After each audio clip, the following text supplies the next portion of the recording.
السلام علیکم ویورز، ہمارے اس نئی ویڈیو پر خوش آمدید۔ آج ہم پھر ایک بار سیزن 6 کے متعلق ایک نئی ویڈیو کے ساتھ۔ گزشتہ ایپیسوڈ میں ہم نے اورحان غازی کے بارے میں بات کی تھی کہ اورحان غازی نے سلطان بننے کے بعد کیا کیا اقدامات کیے تھے۔ اورحان بے نے سلطنت عثمانیہ کے سلطان بننے کے بعد علاؤالدین بے کو سلطنت عثمانیہ کا وزیر بنایا تھا۔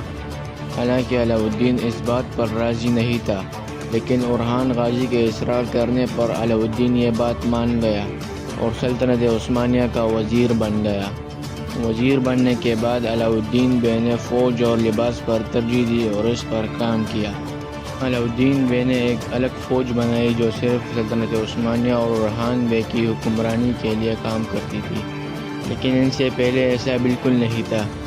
ارطغرل اور عثمان بے کے دور میں سب سے پہلے اعلان کیا جاتا کہ جو بھی جنگ میں شریک ہونا چاہتا ہے وہ فلاں مقام میں پہنچ جائے، اور پھر وہ لوگ جنگ سے پہلے اس جگہ پہنچ جاتے، جنگ میں شریک ہو جاتے اور مال غنیمت حاصل کر لیتے اور اپنی فتح کا جشن مناتے۔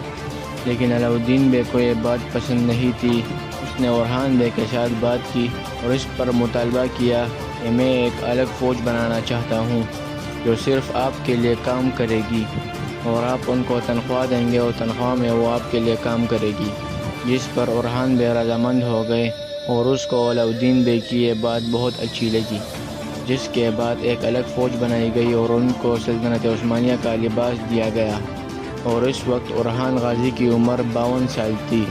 اورحان غازی نے کچھ ہی مہینے پہلے بورسا کو فتح کیا تھا، مگر سوال یہ پیدا ہوتا ہے کہ اورحان غازی نے بورسا فتح کیسے کیا؟ بورسا کی جنگ سے پہلے عثمان بے بیمار پڑ گئے جو کہ اورحان بے کے باپ تھے۔ اورحان غازی نے تلوار سے لڑنا اور جنگ کی مشقیں عثمان بے سے ہی حاصل کی۔ عثمان بے نے خود اورحان غازی کی تربیت کی۔ جیسے کہ عثمان بے بیمار پڑ گئے اور بورسا کا محاصرہ بھی جاری تھا اور اب جنگ کرنے کے لیے جانا تھا، لیکن عثمان بے کی حالت ایسی نہیں تھی کہ وہ خود جنگ میں جا کر شریک ہو جائے۔ اسی لیے فوج کی کمان مکائیل کوسس کے ہاتھ میں دے دی گئی اور فوج کا حکمران اورحان غازی کو بنا دیا گیا، اور یہ اورحان غازی کی پہلی بڑی جنگ تھی۔ بورسا کوئی قلعہ نہیں تھا بلکہ ایک علاقہ تھا، اور یہ ترکی کا سب سے بڑا علاقہ ہے جس کو فتح کرنا عثمان بے کی سب سے بڑی خواہش تھی۔ بورسا کا محاصرہ تو کر لیا گیا تھا اور بورسا کا گورنر اقرانوس بھی بہت غصے میں تھا۔ اس سے پہلے ہی حملے کے بارے میں معلوم ہو چکا تھا کہ فلاں دن ہم پہ حملہ کیا جائے گا۔ اسی لیے بورسا کے گورنر اقرانوس نے پہلے سے ہی اقدامات پورے کر لیے تھے۔ اس کو ترکوں کے حملے کی خبر مل چکی تھی اور اب وہ تیار بیٹھا تھا کہ کب وہ ہم پر حملہ کریں گے اور ہم ان پر حاوی ہو جائیں گے۔ لیکن اورحان غازی نے سب سے اچھا فیصلہ کیا اور بورسا کی تجارت بند کر دی، اور اب دونوں فوجیں آمنے سامنے بیٹھی تھی، ایک طرف اقرانوس اور ایک طرف اورحان غازی۔ دونوں فوجیں ایک دوسرے کو مارنے کے لیے بیتاب تھی۔ جب بورسا پر تجارت بند کر دی گئی، نہ ہی کوئی اندر جا رہا تھا اور نہ ہی کوئی باہر آ رہا تھا، اور اب اقرانوس نے فیصلہ کیا کہ میدان جنگ میں اترے۔ جیسے ہی میدان میں اترے تو اورحان غازی نے اپنے والد کے نقش قدم پر چلتے ہوئے بورسا کو فتح کیا، اور اس واقعہ کے بعد عثمان بے دنیا فانی سے رخصت ہو گئے۔ اب اورحان بے نے بورسا فتح کیا تھا اور بورسا کے قریب صرف ایک ہی بازنطینی علاقہ تھا جس کا نام نیسیا تھا، جو ان کے لیے کافی اہم تھا۔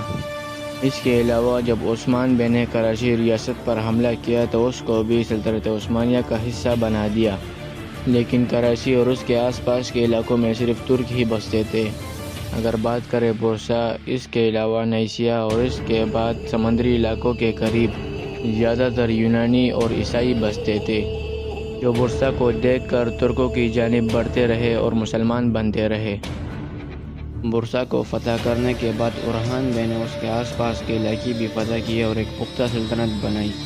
تو ویورز، آج کے لیے صرف اتنا ہی۔ امید کرتے ہیں کہ آپ کو یہ ویڈیو اچھی لگی، اور اس ویڈیو کو لائک اور شیئر ضرور کیجیے گا، اور ہمارے چینل کو بھی سبسکرائب لازمی کیجیے، جس کی وجہ سے آپ کو ڈیلی بیسس پر معلومات ملتی رہے گی۔